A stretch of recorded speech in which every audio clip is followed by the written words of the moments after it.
I am pleased to disclose that our crime-fighting initiatives are paying off.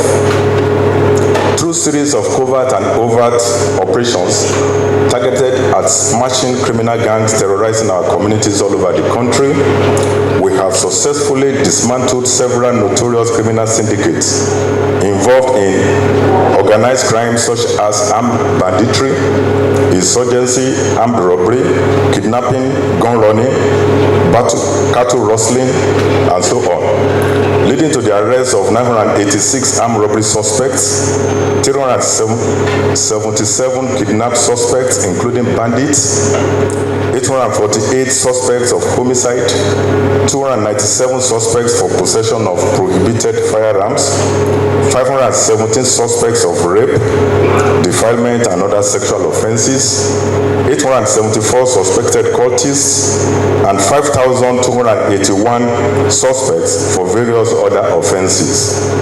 Similarly, a total of 520 firearms of various calibers, including AK-47 and other assault rifles, have been recovered.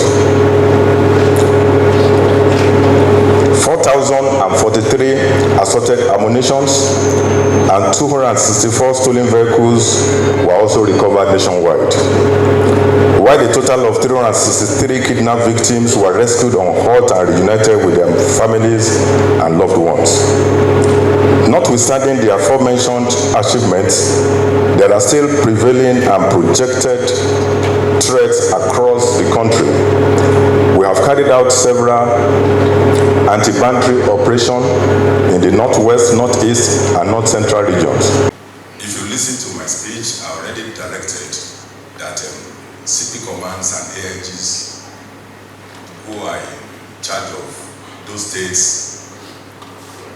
those border states with neighboring countries, are to work collaboratively with our sister agencies, especially the Customs Service at the border, to ensure that there is no internal security issues with respect to what is happening in our neighbors.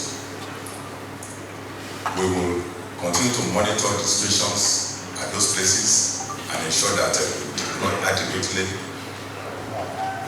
to ensure that we maintain internal security in those areas.